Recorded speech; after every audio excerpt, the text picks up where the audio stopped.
संपूर्ण संसार का विस्मरण करते हुए अपने मन को आज के विषय पर केंद्रित कीजिए।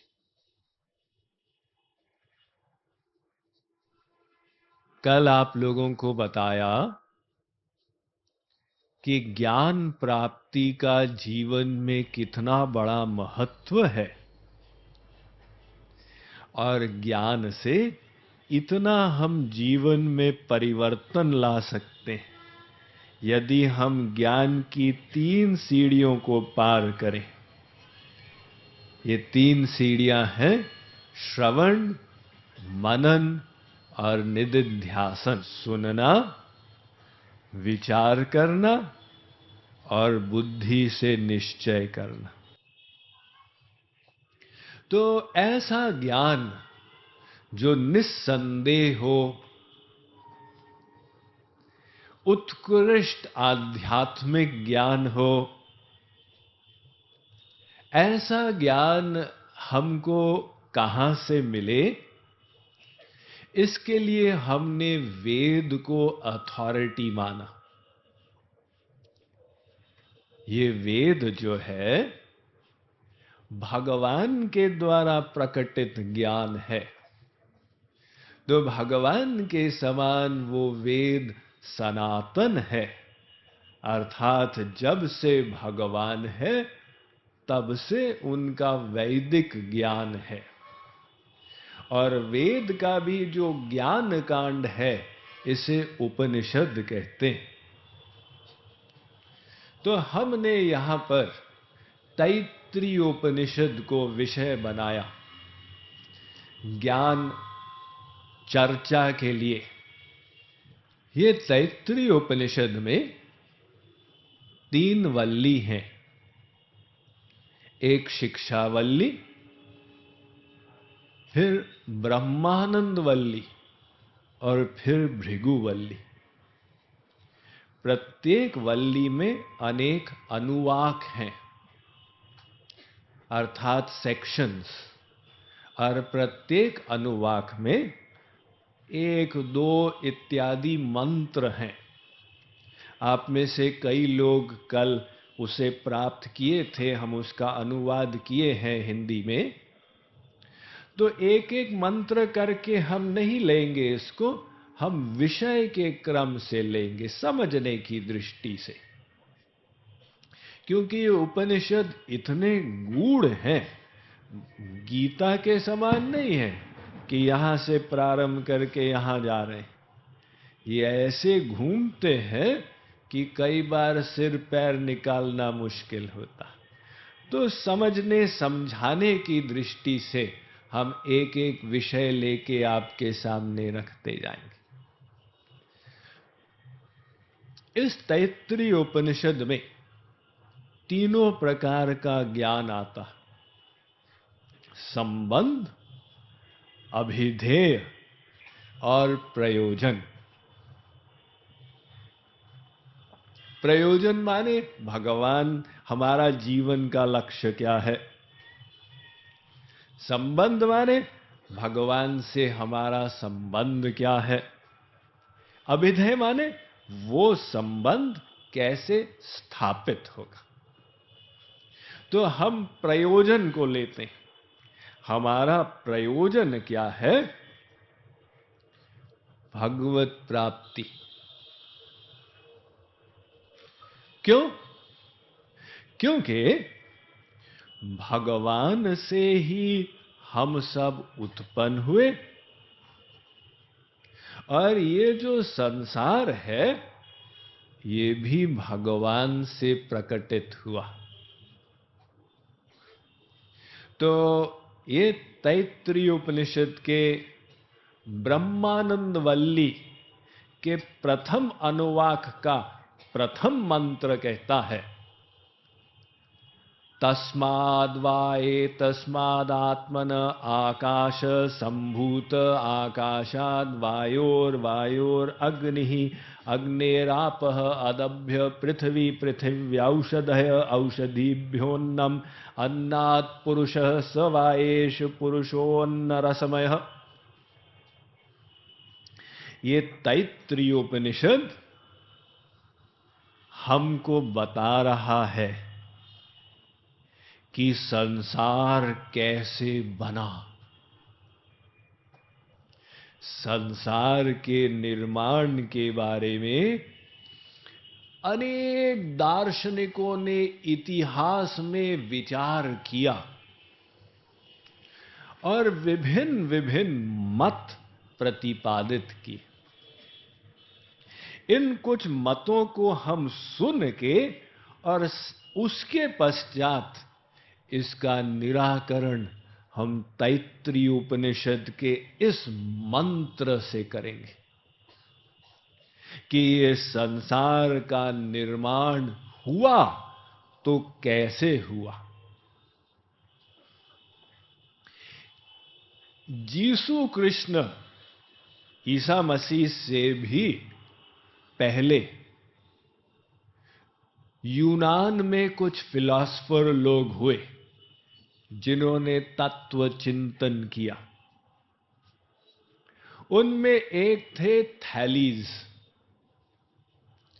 थैलीज ने यह बताया कि ये सारा संसार जल से बना है, अर्थात सृष्टि का पहला तत्व जल है। जल से बाकी सब कुछ बना, ऐसा उन्होंने समझा और बताया। फिर एक दार्शनिक हुए एनेक्सिमैंडर। उन्होंने कहा नहीं नहीं नहीं, जल नहीं, पृथ्वी नहीं, आकाश नहीं, ये सब तत्व तो बाद में आए। सृष्टि के प्रारंभ में एक और कोई तत्व था। कौन सा तत्व था? उन्होंने कहा मुझे पता नहीं, लेकिन मैं अनुमान लगाता हूं। फिर एक हुए एनेक्सिमेनीज। उन्होंने कहा नहीं, जल भी नहीं, अन्य तत्व भी नहीं, सृष्टि के प्रारंभ में केवल वायु था, तो वायु से संसार बना। फिर एक हुए एनेक्सिगोरस। उन्होंने कहा नहीं नहीं नहीं नहीं, पृथ्वी, जल, तेज, वायु, आकाश प्लस ईश्वर इच्छा से संसार बना। वे भगवान को बीच में ले आए।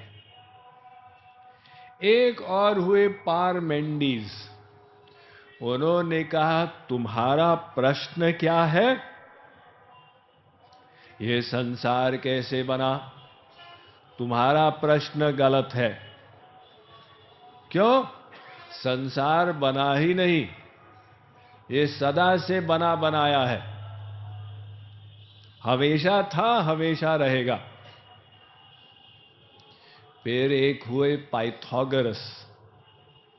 उनकी थ्योरम विद्यार्थी लोग स्कूल में पढ़ते हैं ना, पाइथागोरस थ्योरम। उन्होंने कहा ये जो अंक हैं, एक, द्वि, त्रि, इनके उछालने से संसार का निर्माण हो गया। खैर, इन लोगों का विशेष प्रचार नहीं है, आप लोग शायद इनका नाम भी नहीं सुने होंगे। दर्शन शास्त्र के विद्यार्थी जानते होंगे। अब जिनका विशेष प्रचार है उनकी बात सुने। ये कौन है? ये है चार्ल्स डार्विन। इनका जो सिद्धांत है उसे कहते हैं विकासवाद, और ये सिद्धांत विश्व के हर स्कूल में पढ़ाया जाता। तो चार्ल्स डार्विन ने ऐसा बताया कि एक कोशीय प्राणी था अमीबा नाम का, तो वो बाय चांस विकसित होकर दुगना बन गए। फिर और विकास और विकास और विकास करते करते करते करते मछलियां, पक्षी, पशु और बंदर बन गए। तो वो बंदर और विकसित हुआ, यानी उसकी पूंछ छोटी होती गई और बंदर से मनुष्य बन गया विकासवाद के क्रम से।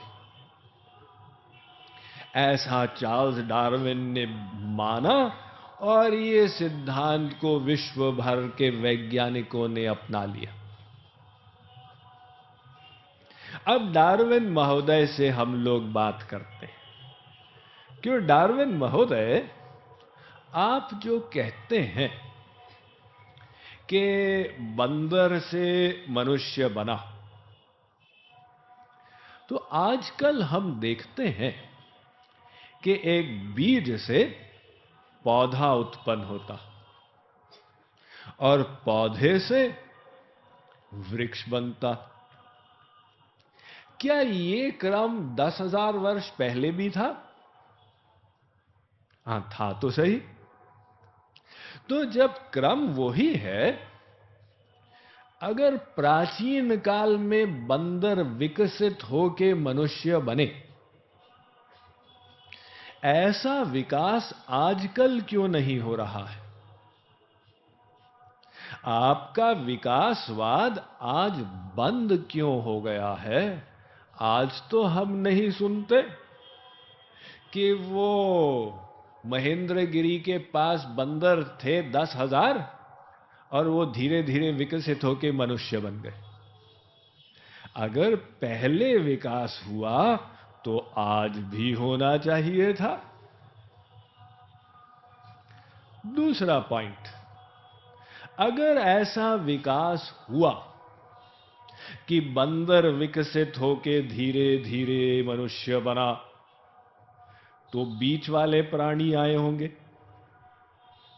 90% बंदर, 10% मनुष्य, 50% बंदर, 50% मनुष्य, 10% बंदर, 90% मनुष्य, ऐसे प्राणी तो आए होंगे ना। तो ऐसे प्राणियों के अस्थि पंजर पृथ्वी में मिलने चाहिए, उनकी हड्डियां। उनको अंग्रेजी में कहते हैं फॉसिल रिमेन्स। लेकिन ऐसी हड्डियां मिलती नहीं। यानी जो हड्डियां मिलती हैं पृथ्वी में, ये विकासवाद के क्रम का खंडन कर देती। बंदर की हड्डियां मिलती हैं, मनुष्य की हड्डियां मिलती हैं, बीच वाले प्राणियों की नहीं मिलती।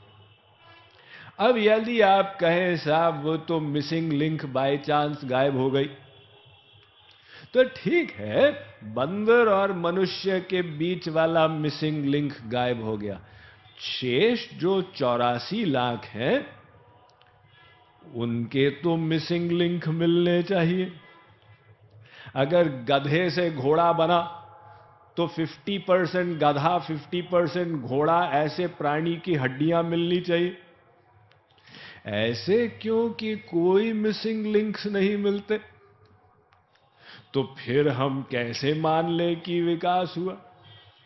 अब अनुमान कोई लगाता जाए, जैसे कोई अन्य लोक से प्रथम बार भारतवर्ष पहुंचे और बरहमपुर में ही आ जाए, तो मारुति देखे, मारुति 800, फिर सैंट्रो भी देखे और फिर एम्बेसडर भी देखे, तो कहे मेरे ख्याल से ये मारुति विकसित होकर सैंट्रो बन गई होगी और सैंट्रो विकसित होकर एम्बेसडर बन गई होगी। अब ख्याल लगाने में क्या है, उसका कोई ठोस प्रमाण तो है नहीं।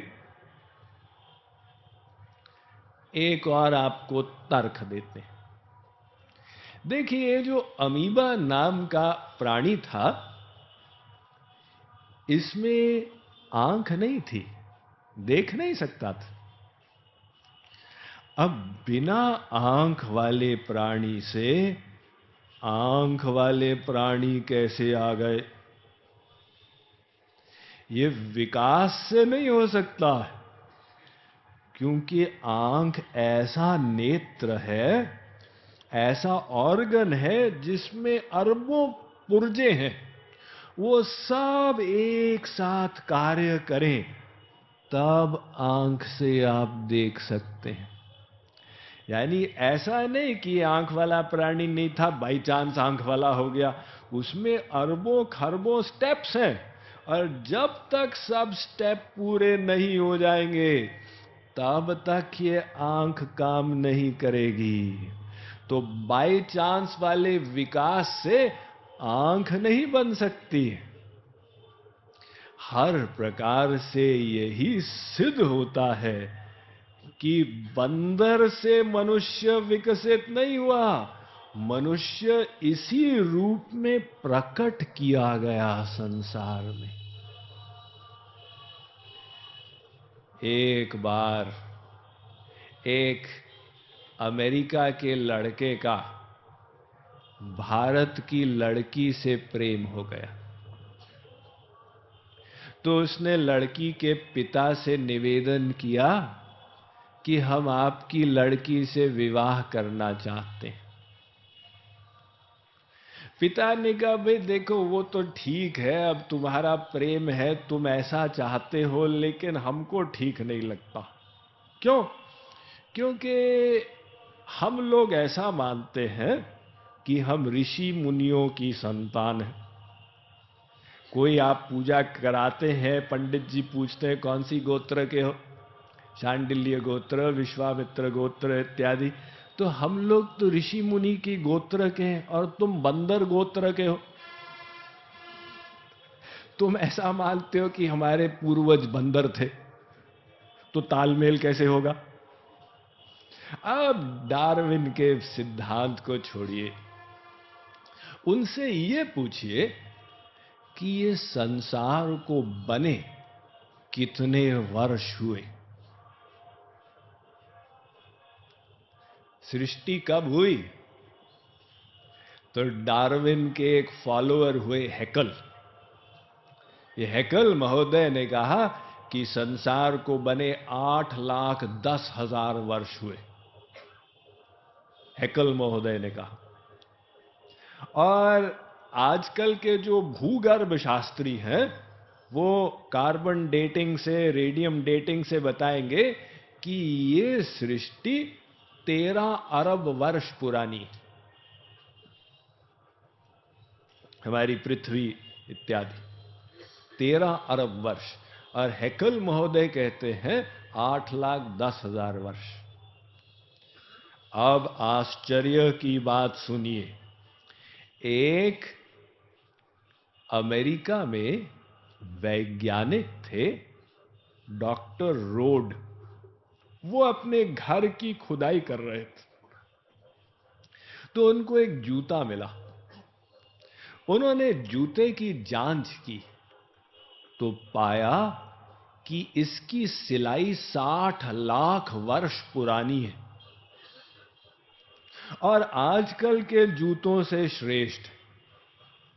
यानी 60 लाख वर्ष पहले मनुष्य इतना विकसित था कि इतने बड़े बढ़िया बढ़िया लोग जूते पहनते थे।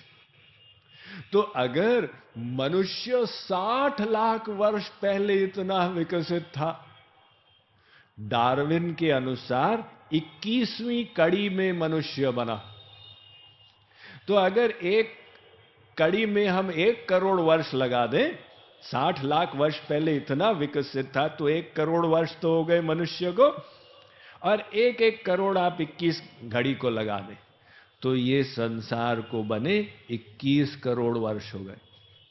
जूता सिद्ध करता।